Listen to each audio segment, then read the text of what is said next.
Good evening, everyone. I am Mark Myers, your newly elected president of the Men's Club. So this is my first meeting, although any of you who have attended in the past have heard me introduce our speakers at virtually every meeting that we've had in the past. So welcome, everyone. I know we have some competing meetings this evening that are going on in Collin County with regard to the Republican Party. So thank all of you for showing up here tonight and being with us. To get this meeting started, as we always do, we will start with an invocation, and I will have John Myers lead us in that invocation.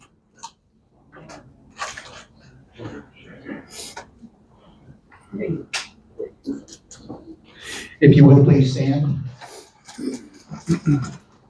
Our Heavenly Father, we thank you for all that you bring to us as individuals and to our families and to our country.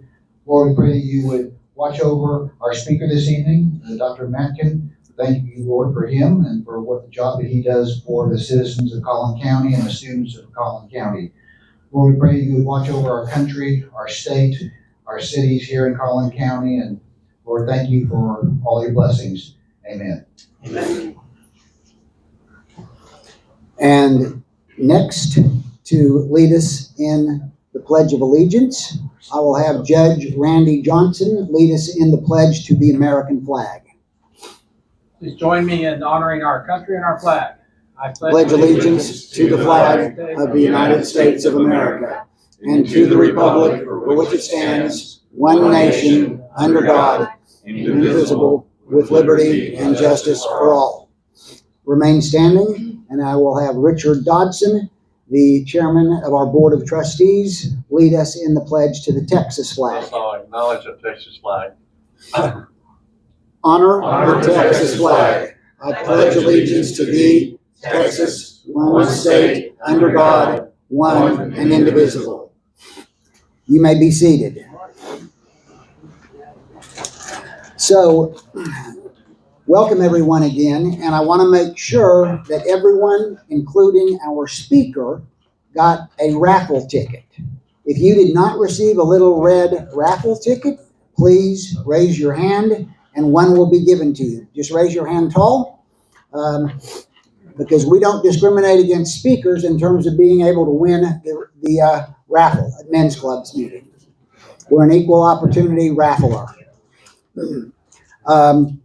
Secondly, something that I am going to make kind of a tradition in our Collin County Republican Men's Club's meeting is kind of paying tribute in a humorous way to one of our great presidents. Now, I think just about everybody in this room feels that our current president is a great president and will go down in history as a great president. But if you're my age, you also remember the great Ronald Reagan. And so many of you may not know that Ronald Reagan had a great sense of humor. And Ronald Reagan started off many of his press conferences with a joke, a little story or whatever that kind of became a staple of his press conferences. So I'm going to go through it and tell one short story coming from Ronald Reagan. I may change a couple of the little things in his story to adapt it to today's circumstances, but it'll be coming from the great Ronald Reagan. So as Ronald Reagan tells the story, there was a strict order that got issued in Moscow that the speed limit would be strictly enforced with extreme fines for violating the speed limit. Vladimir Putin is riding in a limousine through Moscow and becomes fascinated with how smooth the car is. He asks the driver if he can drive it himself. The driver, nervous but obliging, moves to the back seat, and Vladimir Putin moves behind the steering wheel. Putin takes the wheel of the limousine and starts speeding well beyond the speed limit. A police officer pulls the limo over, walks up, looks inside, and immediately turns pale. He walks back to his police cruiser and radios the police chief. I've got a speeding vehicle, but this one's really important, and I'm not sure we should give him a ticket. The police chief asks, how important could he possibly be? The officer replies, I don't know, but he's got Vladimir Putin as his driver. So, bringing up kind of a business item, the Collin County Republican Men's Club, like every other organization, depends on either donations or membership dues fees. Those dues are paid on an annual basis, and I just want to let all of you know that who are members, you will be getting a communication being reached out to by one of our two vice presidents of membership here in the couple coming weeks with regard to paying annual dues. Any of you that are not yet members can register. You can back there, Masood, will you raise your hand so everybody can see you? And you can become a member of the Collin County Men's Club. The dues are $30 per year. One of the greatest bargains you'll ever get. We have refreshments, food at every meeting, and great speakers and great entertainment. At this point in time, we're going to go ahead and proceed with tonight's speaker. And to introduce our speaker, I'm going to introduce our Vice President of Programs, Wendell Brock, to come up there here and introduce tonight's speaker.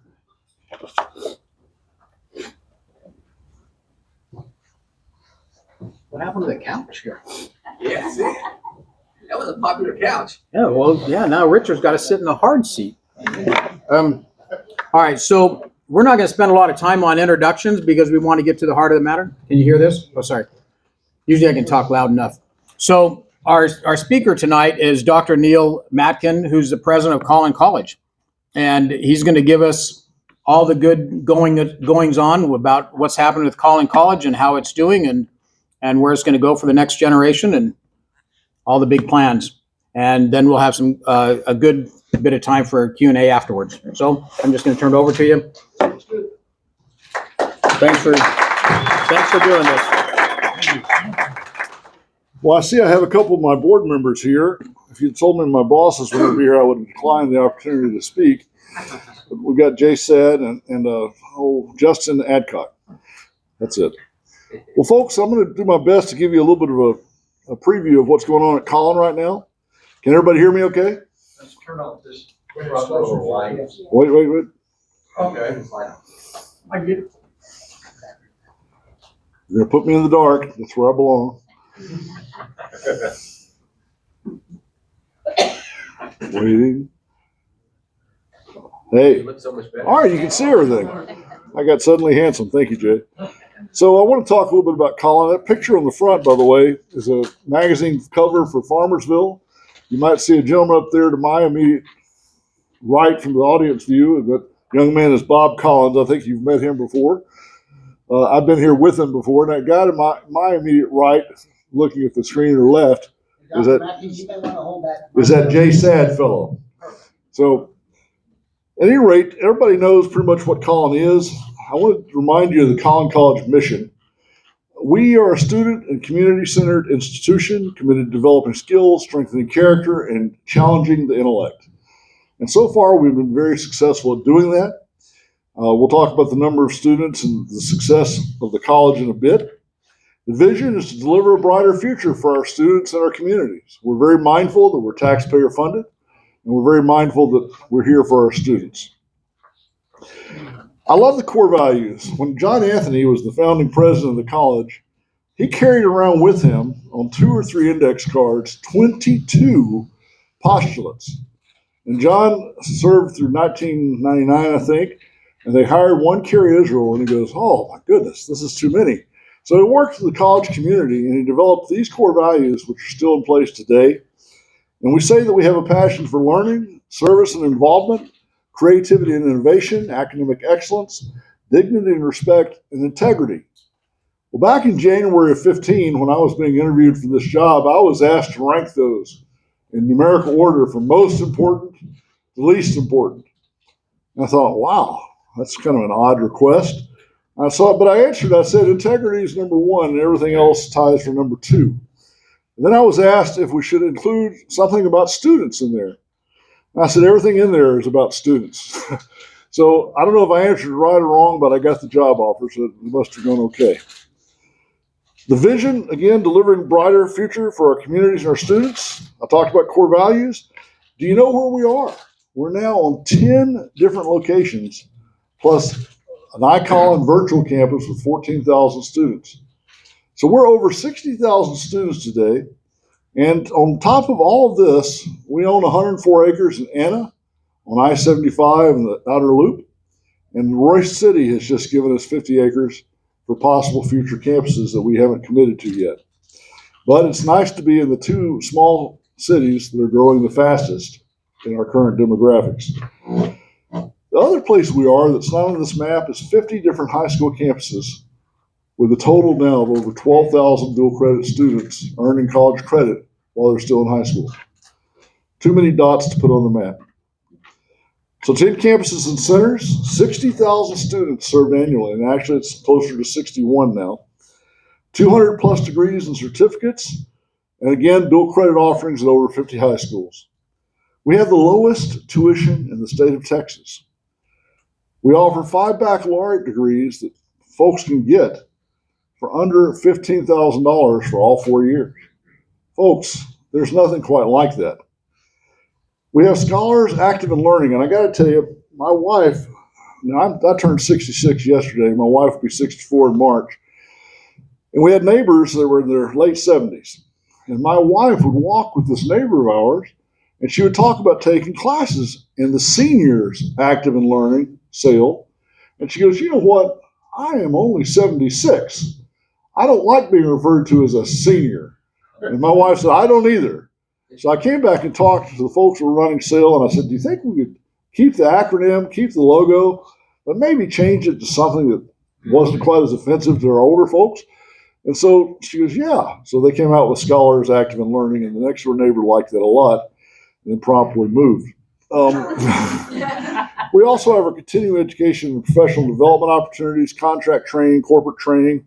We work quite a bit with the Workforce Commission in Texas and bring a lot of money in the form of JET grants and other training grants here to the county. What about student success? We're a top destination for high school graduates in every single school district in our region. You may not know that our region includes, and it's legislatively defined, all of Collin County, parts of Denton County on the other side of Salina, Prosper, Frisco, and the entirety of the colony, as well as the county of Rockwall, which is, by the way, the smallest county in the world, the Rhode Island of Texas counties. But the only county that pays taxes is Collin County, and that was all by voter decree. But we are the top destination in all of those counties and all the whole service region, every high school, period. We're consistently ranked first or second, and this year we fell to third in state success ratings, but we think that some of our cousins may be gaming the system a little bit when the funding formula changed. So you can see that over year, the awards offered have been gone up. You see certificates, occupational certificates, degrees and certifications, and it continues to grow. Enrollment growth. As I said, we're almost 61,000 students now. You may remember a little thing called COVID, and you see a little tiny dip in 2021 that was a minor percentile compared to what some of our cousins saw, double digits, 28, 30, 32% drops in enrollment. We didn't have that major dip. Our economic impact, we measure it. When I got here in 2015, it was 250 million annual economic impact. By 2020, it was 500 million, and today, we just measured it in the summer of 2025, it's over $1 billion of economic impact. And what does that mean? It means that it generates the college being here, not just in our salaries, but in the spend and the respend, and students get educated, get better jobs, the whole thing. It turns into a snowball and a big plus for Collin County. Tax rate impact. Our property tax rate of the county, you see there, 0.14 cents per 100, almost 15 cents. Collin College is 0.0812. By the way, it was 0.0812 in 2015 when I arrived. And of course, the expansion of the tax base brings us more money each year. We're allowed to keep 8% of those dollars without voter approval. But if you look at Plano ISD, the city of Plano and the county, 8 cents per 100, we are the smallest portion of everybody's tax bill. We're very proud of that. A couple of years ago, the board elected to increase our what do you call those? The offsets for elderly, for single elderly and that kind of thing, and handicapped. And so we are giving exclusions. What are those called? They're like a homeowner's exemption. Are they just offsets, exemptions? What are they called? Waivers. But we increased those to the tune of about $12 million back to the community, I think 2 years ago. So we're proud of that. I mentioned the bachelor's degrees that we have. We have a Bachelor of Science in Nursing that has grown phenomenally, a Bachelor of Applied Technology in Cybersecurity with more than 1,000 students in the pipeline in less than 5 years of existence, a Bachelor of Applied Science in Construction Management. If you want to build things, come here and take this Bachelor of Applied Science and have a 6-figure salary before you graduate. The challenge is getting people to stay long enough to finish the program. The Bachelor of Applied Science in Clinical Operations Management, we went out and met with all the CEOs of the area hospitals and said, what would help you the most? And they have identified 14 different tracks, things like phlebotomists and x-ray techs. They have 2-year certificates, but they said, we make them the head of a department, and somebody retires and it's just 50-50 shot of whether they make it or not. So that degree was helped come into creation by the hospital CEOs. And it teaches folks about hospital budgeting, about HIPAA, about all these different regulations, and helps folks that come into supervisory roles succeed. And the hospital CEOs are so involved that most of the students are paid tuition by the hospital, and they're taking it fully online, so it's been a very successful effort for us.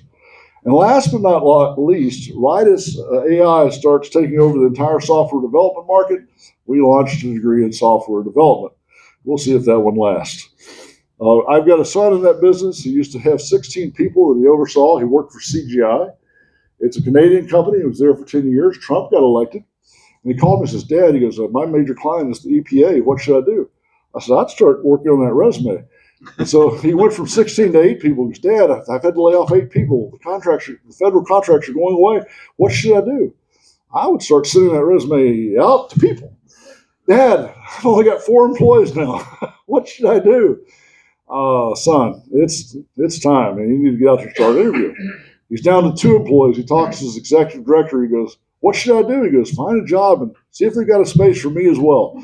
So he did find a job with a great company in Baton Rouge or Lafayette, Louisiana. He's in the oil field business, and it's booming. So he's a very, very happy guy. Texas A&M Engineering Academy. I want to tell you a short story here, and I'm not going to try to be offensive to anybody, but we are the #1 provider of engineering students at a little place called the University of Texas at Dallas. And we've tried for 10 years to get them to do an engineering program with us at our university center, at the Collin Higher Education Center, and later at our tech campus. And we finally got them to say yes 2 years ago. And 19 days later, they rescinded it and said, we don't think we can get 50 people in the program. Wow. So we reached out to Texas A&M and started on February 14th, 2 years ago, this February, Texas A&M Engineering Academy, where students come, pay Collin College prices, be accepted as Aggies and as Collin Cougars on day one. And we started with the largest start of any engineering academy Texas A&M has done, with 96 students. And today it's got 128 students, and we don't see any ceiling. We think it's going to keep growing. We're very, very proud of our Aggie affiliation, and we're very excited about it. Though we do have an academic alliance with Texas State University, UT Dallas, and some others. We're working with UNT to develop some new pathways, where basically they pay us 30% of their tuition, have their classes on our campus. The students go to us for the first 2 years, finish on our site the last 2 years, saves them a ton of money. The A&M Academy saves students $40,000 over going to A&M as a freshman and sophomore. And they get to choose from any one of those 22 engineering majors right there on that College Station campus. This one is similar. We just are recovering the money it costs us for utilities and space and that kind of thing. And right now it's off to a slow start, but we're working to see if we can't ramp it up a little bit. And more news coming on some of these alliances and partnerships. Whatever passion you have, whatever direction you're trying to go, Collin College can get you there. We're very, very proud of what we've got. I want to take just a second and see if I can't make this thing do what I want it to do now. Brandy, what did I do? I hit the track. It's got a trackpad. Oh, isn't that exciting? Yeah. What are you trying to go? I want to go later in the slideshow. Okay. Sorry about that, guys. Right here. I'll try not to hit that again. Yeah. Wasted education. Yeah. Once you get the doctorate, man, it's all over. Do you need to come around? Yeah. Let me get there. Where's the mouse at?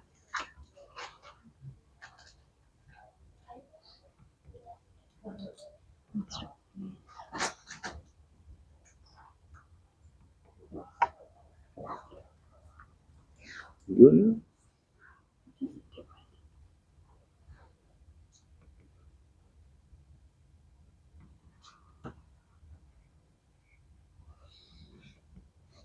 Son just messes up a little.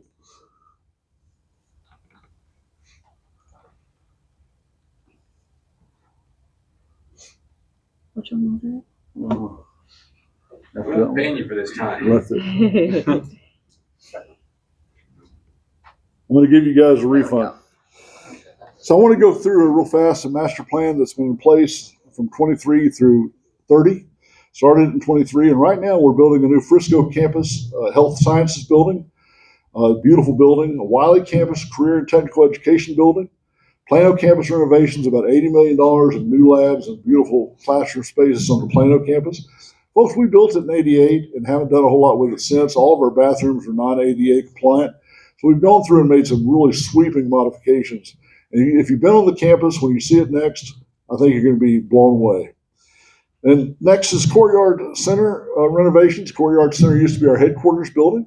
We looked around and found 50 mom and pops in the barber and cosmetology business, charging students $20,000 and $30,000 for a 9-month certificate.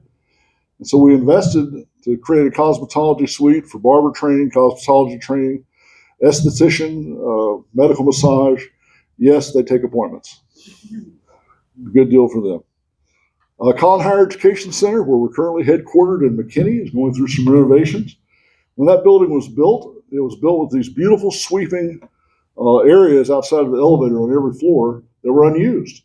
And they also added seating spaces throughout the office complex. We took all those away, increased the offices, and are now using those areas that are right outside the elevators for seating. So I think it's going to be nice. We've also got some security updates that are kind of amazing. Folks, without belaboring the point, not only do we have a school marshal program with armed marshals throughout our system, we have a system called a Vigilon. And every car and every face that comes onto our campus gets screened. And if there's somebody in a most wanted list, we have weekly opportunities to cooperate with law enforcement and help those folks find a different path. So we're trying everything we can to keep our campus safe for our students, our faculty, and our staff. There's a rendering of the Frisco Campus Health Sciences building. It's currently under construction. It's actually got a 3rd floor, and we're in the process of talking with UNT about partnering for a series of master's degrees in medical fields that will be there. We're going to be in nuclear medicine for the first time. One of the biggest needs the hospital CEO spelled out was radiology and some of the interventional radiology and cardiovascular radiology. I didn't know this, but MRI scans of the heart for certain ailments are really popping up in a big way. And then a few of the others that you see there, but we're very excited about that building. It's going to give us a lot of room to expand our medical. The Wiley campus, Career and Technical Education Center, more welding, more HVAC, more health professions, and some flex lab space. If you'd have told me that we would have as much interest in welding in Collin County, I would have never believed it. I was down at St. Jack amongst the colleges and the chemical rows and the Port of Houston and all that, and we couldn't train welders. We had 24-hour schedules 7 days a week, and we're doing the same thing exactly here. So, Jay? Yeah, would you just tell them about the welding classes, how the demand that we have right up here? It's huge. And we, like I say, right now, we've got folks on waiting lists for welding and automotive, and we've got a lot of spaces for it. Right after we built the new facility at the tech campus, we turned right around and expanded it. We had a foundry that we thought would be very, very useful. All of our research said it would. It wasn't. So we ripped it out, took it to the art program in Plano, and added more welding stations. And then we're about to add more in Wiley, so it's going to be very, very exciting. The Plano campus remodel is going to have a student center, and I guess I haven't asked the board for permission, so I'd like to share something with the audience, but I don't want you guys to overreact, okay? Our plan is to ask our board for permission to name it after someone very special to us, and his name is Fred Moses. So Fred was a friend of the college in a big way. And Mary, I see you hiding over there in the hat, so you don't go and spread the word here. But we're very, very excited to propose that. Fred's heart was always with students, always with students, always with students, and he was a fantastic trustee. Courtyard Center, I mentioned, cosmetology education, and then the Collin Higher Education Center remodeling. We moved the foundation to the bottom floor, so if you have loose change jingling in your pockets, you don't have to go up to the fourth floor to see the foundation. You just get right off come through the door and talk to the foundation. So we're kind of excited. The building was built at a time when security wasn't that big of a deal. And now 15 years ago, it's a different world, but it's going to be a lot more secure now. Okay, Brandy, hang on a second. Let me see if I can do this. There we go. This is a building on the McKinney campus. It doesn't look like this anymore. We've affectionately called this the Goat Barn. It's a metal building, but it has an incredible interior that was really well built. Today, it looks like this. And it's another career and technical education building. I'm excited to update it and make it a little bit more presentable. The phase 2 and 3 projects, we have a technical campus CTE expansion that we're going to be talking to the trustees about later this month. A McKinney campus CTE expansion. That Goat Barn building, it's built, let's see if I can show you a better picture. No, I can't. It just looks like a half building with a slant roof. And we wondered, what would it cost to build the other half? Turns out it's not that expensive. So it may be an opportunity for us. We're looking at the Plano courtyard. We've got a third floor that we've left as shell space. We've got room to expand there. The Frisco campus is health sciences. The entire third floor is not in the current plan. So we're going to look forward to adding to that as well as partnering with UNT, as I mentioned. The Wiley campus CT expansion also has shell space. Everything we build, we've learned that it's cheaper to build extra space and not populate it than come and try to add it later. So construction costs are not going backwards, they're going forward, and it costs more in the future. So we're trying to be smart about what we're doing. We're going to propose a Salina campus CT building, a Farmersville campus CT expansion, and possible campuses in Anna and Roy City as time goes on, but not immediately. So our goal is to make college dreams come true, and part of that is the Collin College Foundation. Last year, we gave 121 endowed funds, or had 121 endowed funds, and 149 annual scholarship funds. We awarded more than $1 million. Folks, at our graduations, we asked students who are first-generation students to stand up. And it's probably, about a third of the audience? Well, yeah, at least. It's 900 students sitting there, and a third of them are the first in their families to finish college. It's just heart-rending. But we awarded 556 scholarships totaling $483,000 in the fall, $714,000, almost $600,000, $714 in the spring, almost $600,000. The foundation is a great way for you to give to the college if you're of mind to do so. So I want to take questions, but I want to make a couple of other kinds of comments. I was asked to talk about, is a college degree still worth it? I came out of the submarine service, and I had an electronic background. I knew how to work on navigation systems. There wasn't a whole lot about electronics that I couldn't just sense and understand quickly. I knew how to make a living. I went to Bible college because I didn't know what I believed. I grew up in a family that didn't attend church. And I got a liberal arts degree, but I already knew how to make a living and I already had a work ethic. So is college worth it? It depends on the college you go to. and what family you came out of, and what your culture is, and what your ethic is. Now, there are some colleges that I wouldn't send my dog to anymore. And I'm going to make the only political statement I'm going to make this evening. We had some turmoil a few years ago, and I got home. My wife and I will be married 40 years this June. I don't know how she's done it. But I got home one night after a board meeting. It was about 9:30 at night. And she met me in the garage with a glass of wine. I live in Farmersville. Bob Collins helped me find my house. Apparently, Farmersville is a big deal to him. Tell him I said so. So she meets me, and I said, "Sweetheart, what's going on?" She goes, "Neil, I've been married to you for 35 years. When did you become a racist, a misogynist? You name it." And she had listed off 4 or 5 of them. So I said, "Sweetheart, I'd really prefer you not watch the board meetings." That'd be nice. So I do have a bias, though, and I want to tell you what it is. I don't think the college should be hiring activists and paying them a salary to go out and spend time trying to promote their personal causes. I want their cause to be students. At Collin College, we want to take anybody who comes to us and help them reach their goals. And that's something I feel very, very passionately about. And I can tell you right now that it's something we talk about routinely with the faculty, the staff, and everyone there. And I think folks have really got the message. So if you're looking for a college that's not steeped in activism, I can also, going back to security, we don't have homeless people living in our buildings that we don't know about. I'm stunned by some of the things I'm seeing on national news. So is college still worth it? It can be. It can be. We work hard to keep our tuition low. We work hard to focus on the actual subjects in the classrooms. And I'll tell you, in my viewpoint, and I was a faculty member for 7 years, full time, if a student came out of my class and knew my political persuasion, I failed. My job wasn't to teach politics. My job was to teach management, information systems, computers, and telecommunications. Those are not political subjects. So I'll tell you one more thing. I had a comparative religion class, and the gentleman that taught the class was a man named Gary Antin. And every week was a different religion. And during Catholic week, he came dressed like a priest. And during Muslim week, he came dressed like an imam.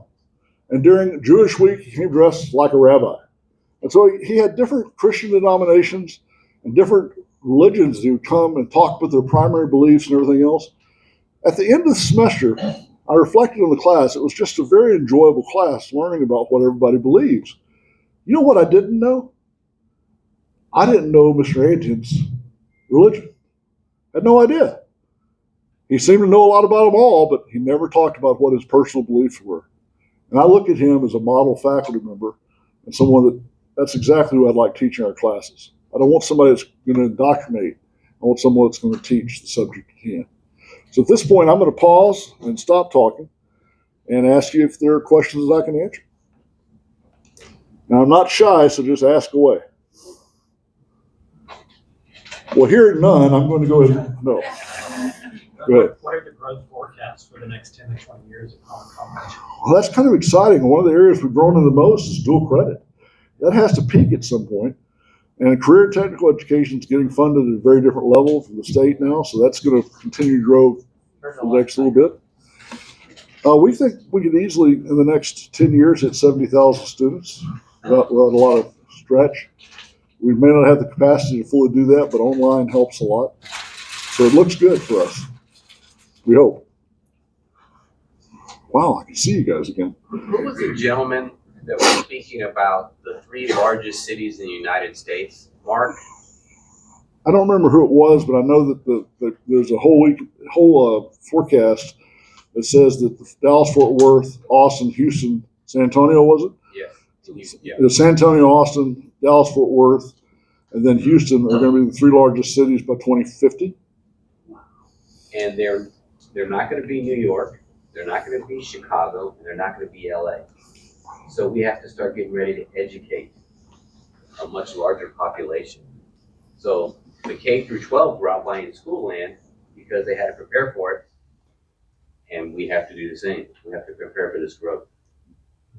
I should probably mention too, and you haven't asked about it, but if we go forward with phases 2 and 3, and the board likes what we present later this month, we're going to eventually have to come back and ask for some permission to borrow some dollars. We've been very, very, very conservative. We've got rates at what we thought were the lowest we'd ever see, then they went lower. So we're very, very pleased with our financial structure. We're very financially strong, AAA bond rated, the whole thing. And we're not going to do anything that causes us to raise the tax rate. So we feel pretty good about where we are. And Dr. Matkin, Yes, sir. talk about the cost and how you're able to maintain a low tuition and everything. Is it our growth or is it also good management? Well, Huh? it's definitely good management, sir. I appreciate that question. No, it's a combination of both. I mean, you can have growth and squander it. Folks, I'll give you some examples. I've had to have some pretty strong conversations. We don't have food banks on our campuses. Why not? Because the communities around us have food banks. And I've watched what happens when colleges take over that market. Suddenly you have all the overhead and all the things that were happening and the volunteers going to their next project. So we try not to replicate services that are in our community. And that's good management. And it's not always easy. But how about Princeton and Farmersville? It's growing so fast. How's our campus in that area doing? And is there greater demand?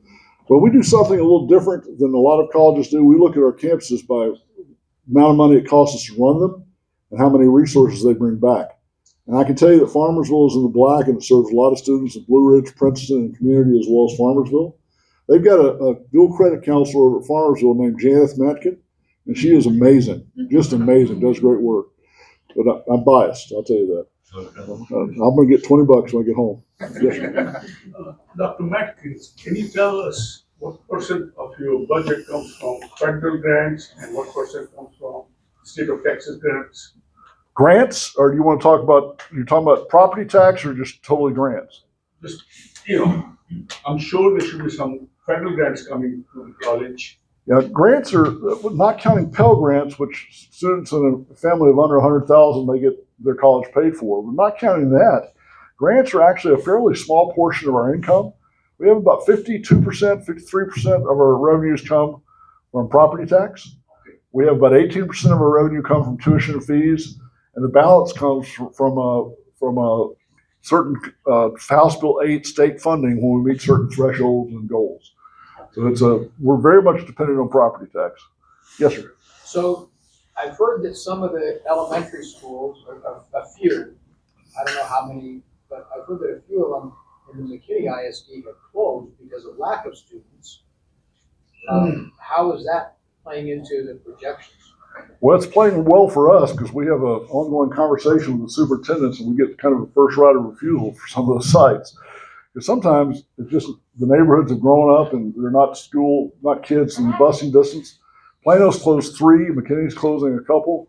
And you're going to see some of the major cities, even Frisco is seeing a decrease. Frisco now has an open enrollment policy. They'll allow anybody from anywhere in the state to enroll in their high school, even at a distance. So those are concerning things because what it does, you're seeing higher prices in Plano and McKinney and Allen and Frisco for a young family to buy a house. It pushes them to Anna and Melissa and Royce City and Farmersville and Blue Ridge. So we're just seeing a shift. We're seeing a stabilization in the larger cities and a shift of new families going to cheaper housing in the north and the northeast. So the students are still here. We're just getting less numbers in terms of the larger established cities. Jay, you had a question? Yeah, could you explain how we get reimbursed by the state on the success part of it compared to what it used to be? Yes. First, there's chicken bones that we throw. No, that's not it. What he's referring to is 3 years ago, House Bill 8 passed 2 legislative sessions ago. We used to be funded by butts and seats. It was the number of people that actually came. It wasn't the number of people that stayed. It was the number of people that were there on the 12th day of class. All right? So that was the census date. And now we're funded on the completions of degrees and certificates, and different ones have different completion rates that go with it. But it totally changed the game. Now, because Collin College was already focused on completions and degree production, we did very, very well when the funding formula changed. But what do you think is happening now? Everybody's caught on and is trying to optimize and meet the goals set by the legislature. So of course the legislature is going to immediately all jump for joy and just keep adding funding. Isn't the way that works? No? So now they're restricting a little bit those areas they think are the highest priorities to a smaller set. So the funding is growing a little slower than it would have otherwise. But we're going to continue to play and see what we can do to maximize that. Yes, sir. What percentage of the students go on to 4-year colleges? And how is that working? Well, it's about 30% of the students who start out on a track to go to 4-year colleges actually go in the 6-year cohort. Life gets in the way for some, but there are a lot of students now who come and they want to get a 1-year certificate and go right into work at a car dealership. Folks, if you're a T10 trainer for Toyota, for example, this isn't your mom and pop's garage street mechanics. These are folks that are really, we call them Corolla whisperers. They go to work and make 6 figures in the dealership as an expert after 2 years of training. So some of them never intend to go to a 4-year.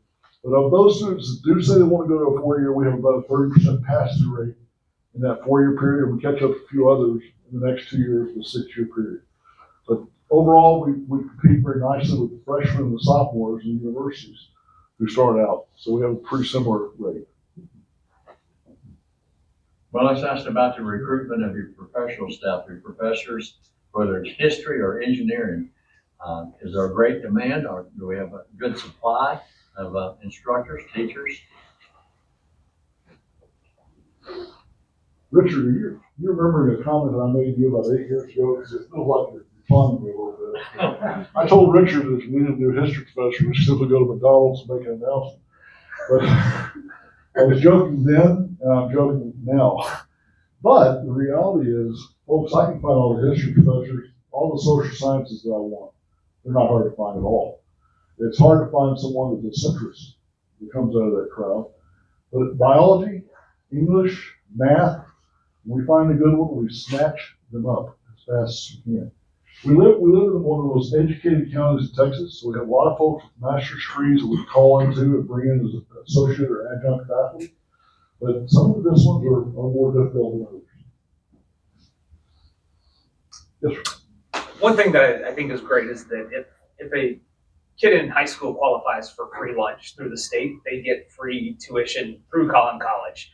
So can you talk a little bit about the students who graduate with a degree before they even graduate from high school? Well, 2 different things. We do have, long before I got here, the previous boards, previous district president set up a way to pay for students that are free and reduced lunch. So there's a little secret in the new funding formula. We try to get those students to get to the 15-hour mark. We get $3,500 from the state when that happens. But we don't charge them tuition and fees. So for students that are struggling or from families that are lower income, we try to help them. Now, what was the other part of your question? Oh, I know what it was. Just some students graduate with a certificate or degree before they even graduate high school. We have a lot of high schools now that have what we call collegiate academies for students can earn the full 2 years of college and an associate's degree before they ever leave school. And that's becoming more and more popular. And students that are incentivized, and the governor and the legislature did something amazing in the last session. It's going to really level the playing ground. Used to, a lot of our schools would count AP, advanced placement, or international baccalaureate, 2 alternative ways to earn college credit. That would give them higher GPAs than actual dual credit. And the legislature leveled it, and the governor signed it into law. So we're about to see a big influx of students, the top students in our high school, that maybe in the past, if they were trying for valedictorian, they took whatever led them to the highest GPA. We're about to get a whole herd of those students. So the collegiate academies that Justin's referring to, it's just an agreement we have with the school to create a pathway for high school students to earn a full associate's degree the first 2 years of college. And it saves families a truckload of money. It really does. All right, thank you, Dr. Matkin. Thank you, guys. I appreciate it. All right.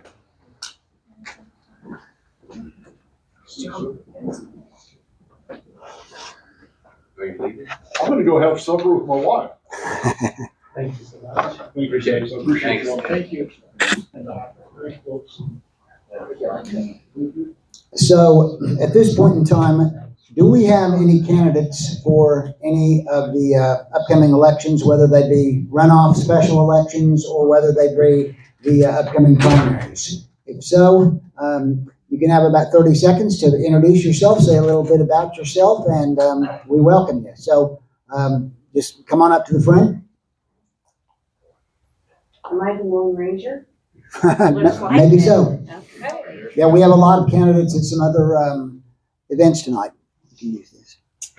Good evening. I am Sharon Tooley. I am a senior advisor to State Representative Katrina Pearson, for those of you that are in HD 33. And we appreciate all the support. She is up for re-election. She does not have a primary challenger, but we have a Democrat for the general. So we look forward to working for you all in another term. Thank you.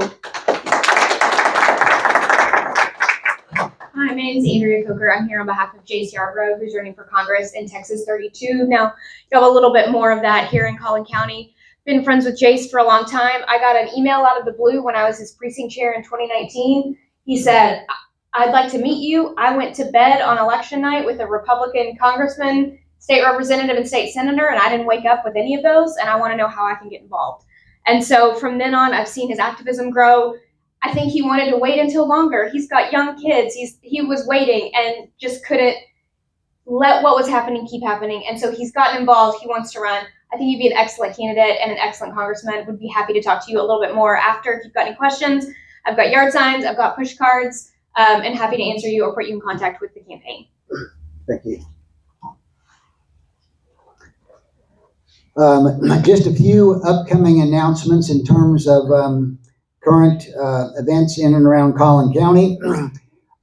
We are in the midst right now. Early voting has already started on a Plano City Council special runoff race where we have a Republican running in that particular race. Early voting is going on right now, and Election Day will be January 31st. In Frisco, we also have a special election going on for City Council Place 1.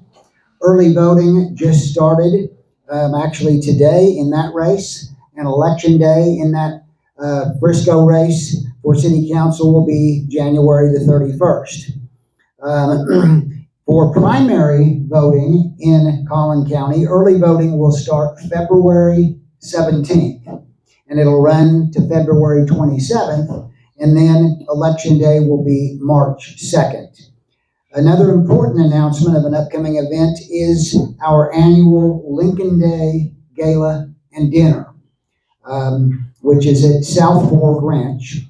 Our special guest speaker for Lincoln Day this year will be Scott Jennings. Scott Jennings was an official in the George Bush administration. He has been involved in politics at the national level for years and years. He currently is a panelist on CNN, where he regularly puts a whipping on the socialists and the Democrat panels on CNN. He's excellent, and he will be our keynote speaker. We'll also have Natasha Owens singing, and the master of ceremonies will be the liberty-loving Latino Chris Salcedo, if you listen to him on the radio.